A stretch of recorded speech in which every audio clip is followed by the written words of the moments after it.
Bloom's taxonomy. What is taxonomy? The term is derived from the Greek taxis, arrangement, and nomos, law. Taxonomy is a set of hierarchical models that is applied to classify educational learning goals or objectives into a certain level of complexity. Bloom's taxonomy, taxonomy of educational objectives, developed in the 1950s by the American educational psychologist Benjamin Bloom, which fostered a common vocabulary for thinking about learning goals. Bloom's taxonomy engendered a way to align educational goals, curricula, and assessments that are used in schools, and it structured the breadth and depth of the instructional activities and curriculum that teachers provide for students. The taxonomy was originally structured as a way of helping faculty members think about the different types of test items that could be used to measure student academic growth. Bloom and a group of assessment experts he assembled began their work in 1949 and completed their efforts in 1956 when they published Handbook 1, Cognitive Domain. Purpose of Bloom taxonomy. It is an instructional theory that categorizes the levels of learning. Tool for instructors to assist with writing learning. Outcomes, curriculum planning, and content delivery as well as assessment of learning levels. Bloom's taxonomy was developed to provide a common language for teachers to discuss and exchange learning and assessment methods. The goal of an educator's using Bloom's taxonomy is to encourage higher-order thought in their students by building up from lower-level cognitive skills. What are learning outcomes? Learning outcomes are what you want your students to learn, either as a result of a specific lesson or on the grander, more general scale of the entire course. Learning outcomes target knowledge, skills, or attitudes for change.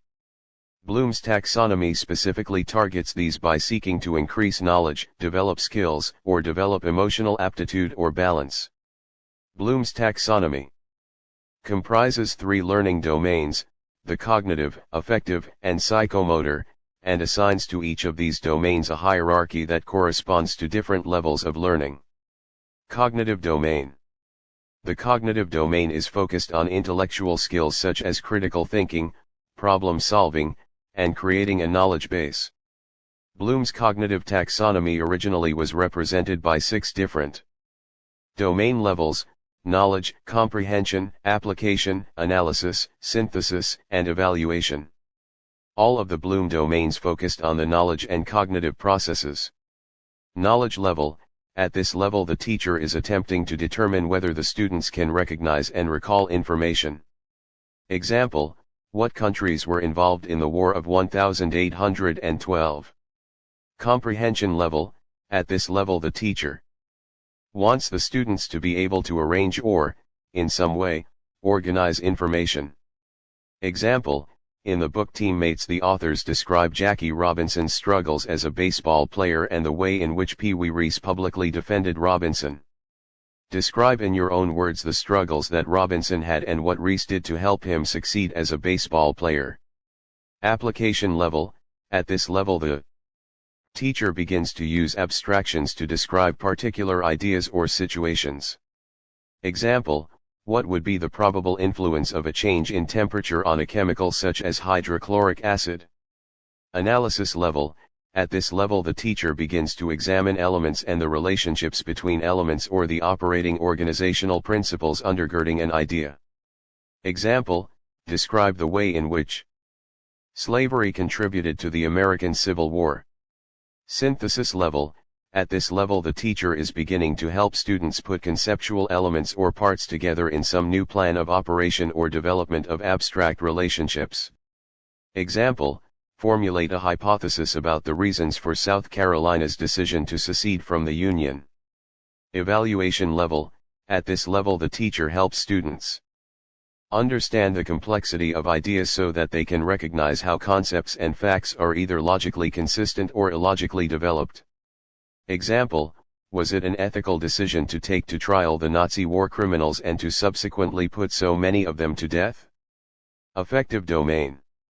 The American educational psychologist David Krathwohl and some of his associates subsequently focused on the affective domain, which is concerned with student interests, attitudes, and feelings.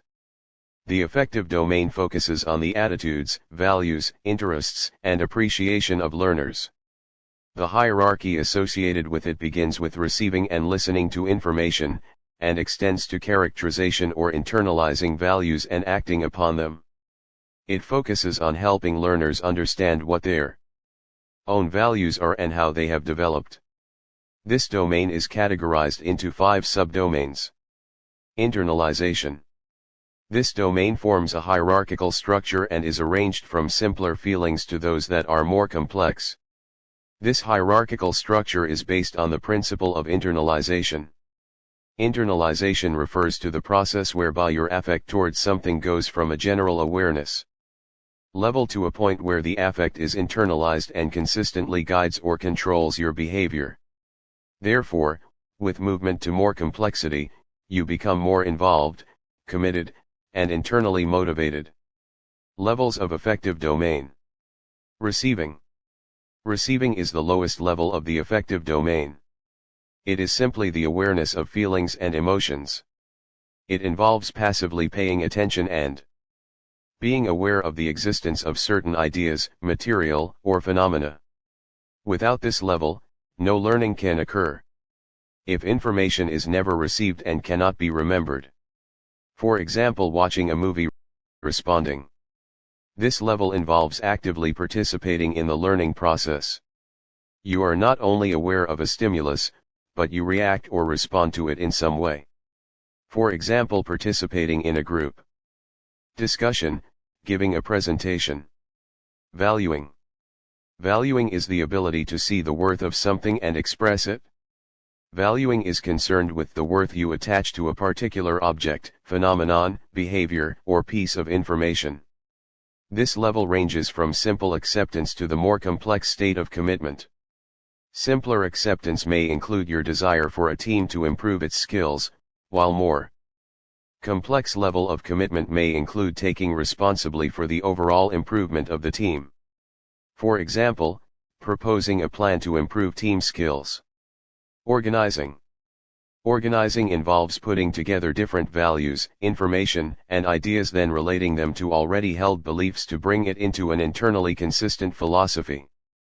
Essentially, it is ability to prioritize one value over another and create a unique value system.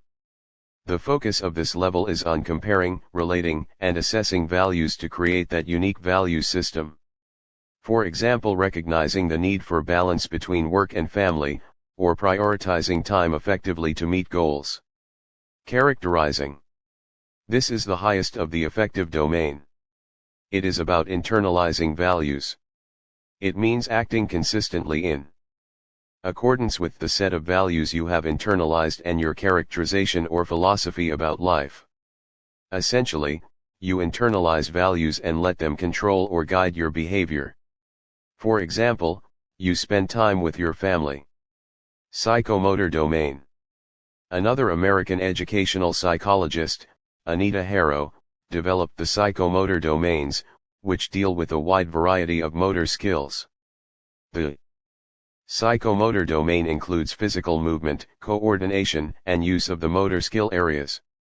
Development of these skills requires practice and is measured in terms of speed, precision, distance, procedures, or techniques in execution.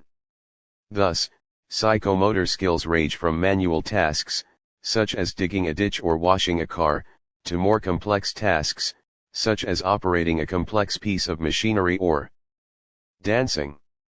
The 7 major categories are listed from the simplest behavior to the most complex: perception, awareness, the ability to use sensory cues to guide motor activity.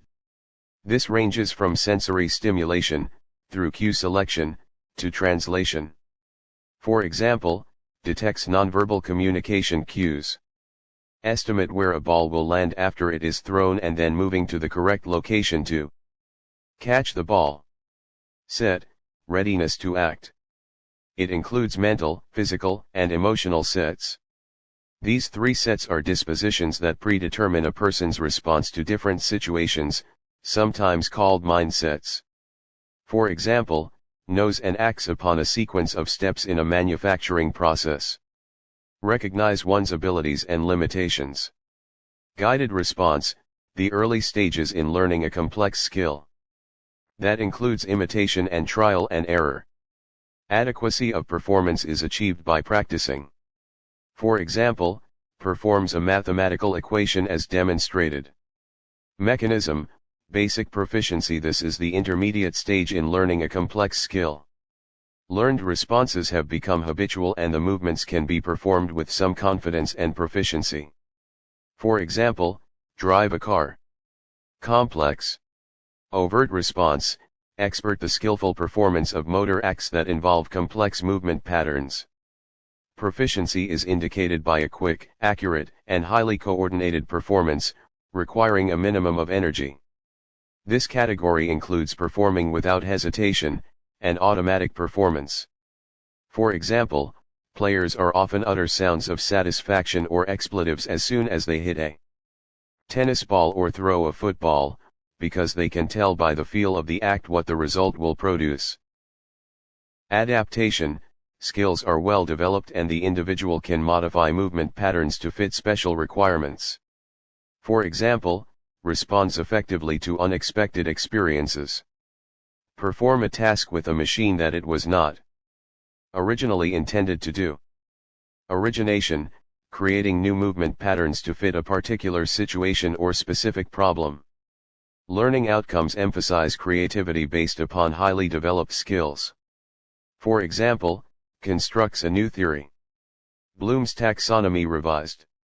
In 2001, David Krathwohl, one of Bloom's original collaborators, and co-editor Lauren Anderson published a revision to the 1956 hierarchy with contributions from cognitive psychologists, curriculum theorists, instructional researchers, and testing and assessment specialists. This new revised version introduced a key change to the cognitive domain of Bloom's taxonomy. It shifted the language used from nouns to verbs and thereby focused the attention away from acquisition and toward active performance of the types of learning involved in each stage of the hierarchy. Synthesis was also dropped and create was moved to the highest level. Thank you for watching. Subscribe to Quick Psychology for more audio lectures and PowerPoint presentation on psychology.